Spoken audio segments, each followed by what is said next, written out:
Hey guys, it's Nick with the Hungry Handgunner. We're back again with another gun review today. Today we have the M&P Shield Model 2.0 by Smith & Wesson. The gun is clear, no magazine inserted, no round in chamber. So these guns are arguably one of the most popular guns currently for sale in the United States. They're subcompact based on Smith & Wesson's highly successful M&P lineup.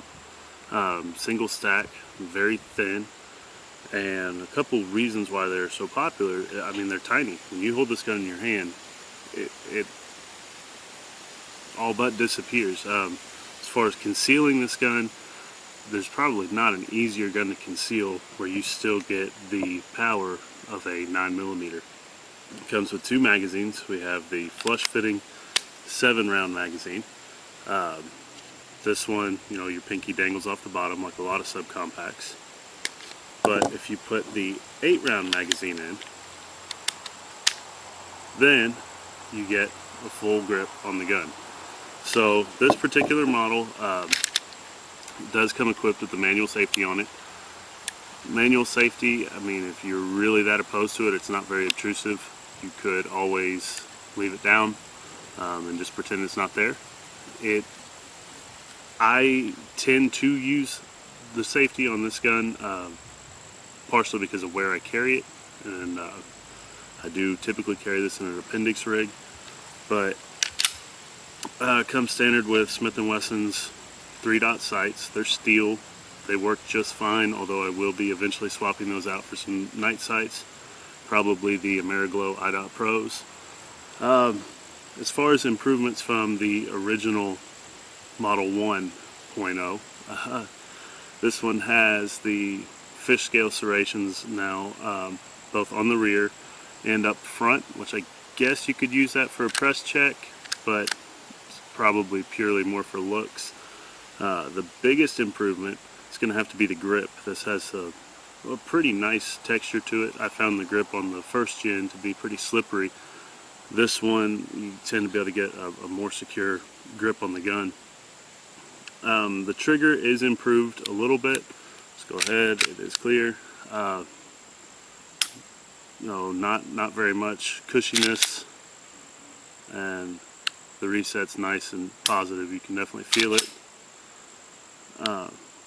Smith & Wesson did move forward with a pretty interesting feature, I guess, to prevent over travel. There's a nub right here behind the trigger, so I guess that's one mechanical way to prevent over travel. Didn't really have an issue with the first gen personally, but it is what it is.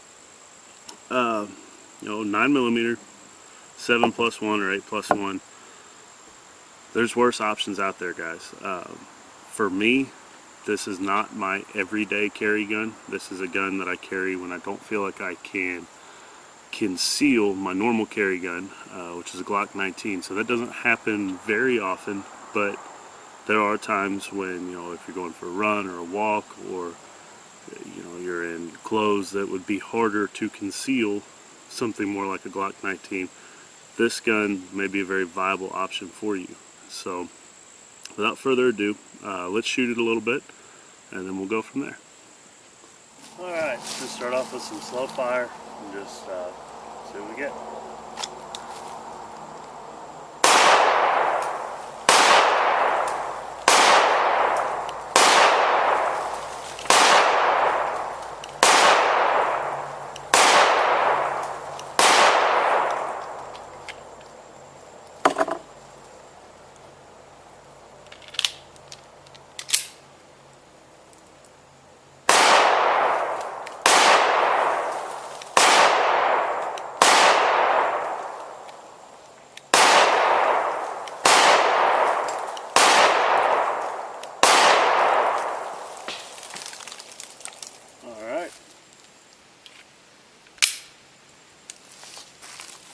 Alright, so when you have a handgun like the M&P Shield, it's a defensive firearm. It's not a target shooting. You're not going to be dropping deer at 100 yards with it or anything like that.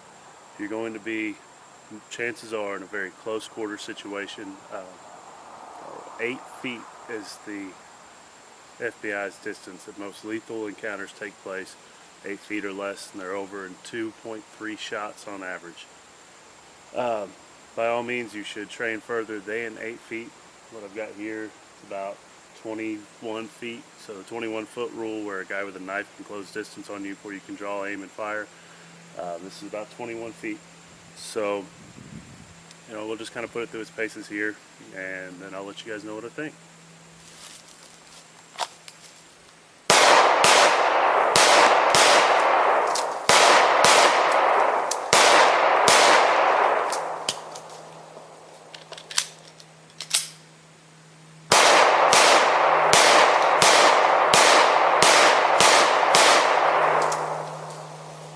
Alright, gun is clear.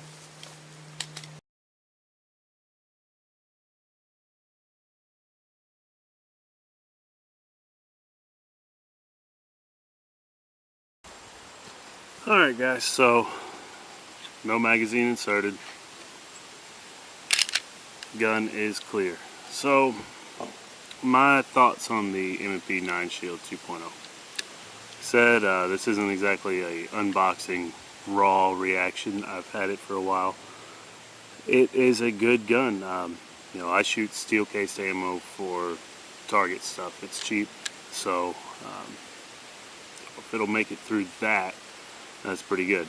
Obviously for carry I tend to use Federal HSC 124 grain, but I haven't had any issues with reliability with the gun.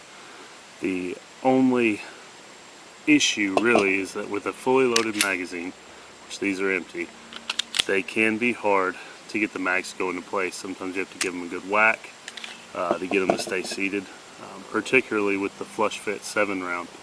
But and this one sometimes doesn't like to drop free when it's empty. If you have been training to deal with that, you push the button and you just kind of, it very seldom takes more than just a little pull on the base plate, but it is still kind of annoying at times. So what you get with the gun from Smith & Wesson is a cardboard box. The gun comes wrapped up in this plastic foam panel. Your magazines and stuff will be in here.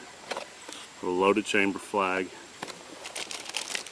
Your lock, that I'm sure most of us have several of that we never actually end up using. The gun should go in a safe. This isn't really going to stop anybody from getting your gun. And then the normal documents, registration, user's manual.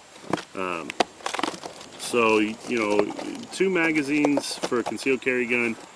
I'm a big proponent of carrying a reload for whatever you carry, whether that's a 7 or 8+1 M&P 9 Shield or a full-size Glock 17.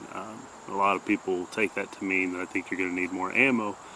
You might, or you may have an issue with that particular magazine, and if you don't have a replacement magazine, it effectively turns your semi-automatic gun into a single shot. So, am I going to run out and buy a bunch more of these magazines? No, I'm not. This will work. But this isn't exactly something I'm going to be playing with at the range all the time. It's just a fun Saturday gun to shoot. But the magazines seem pretty durable. They're steel. This extended 8-rounder has a little sleeve on it that can move. This is normally what I keep in my pocket is my reload. It's not, it's not super loose, but it can move. I guess if you wanted to, you could glue that to the bottom or tape it or whatever. But out of the box for the price, it's a hard gun to beat. I know the Glock 43 is a very popular gun as well. I never actually shot the 43, but I did hold one, and it's just so much smaller. It feels to me that it's much smaller and harder to hold on to. Not to mention you do get an extra round or 2 with the M&P Shield. MSRP on these guys I think is hovering right around the $450, $480 mark. You can normally find them in the 3s all day long, brand new. I've seen some used ones going for right at $3, and you can't even tell that they're used. So as far as price, I feel like it's a very, very affordable firearm, which is probably part of why they're so popular. Well, this is our second video now with the Hungry Handgunner, so hopefully this one is a little bit more put together as my editing skills get better, which is not something I'm super great at. But I will still be doing a standard write-up at thehungryhandgunner.com, and we have a Patreon account now, so if you guys want to help support the channel, help me get more steel case ammo to shoot, or eventually get some ballistics gel and do some ammo testing and armor testing, that's awesome. You know, or just drop a note and say we like what you do. That means a lot too. So, alright guys, take care, stay safe, keep shooting.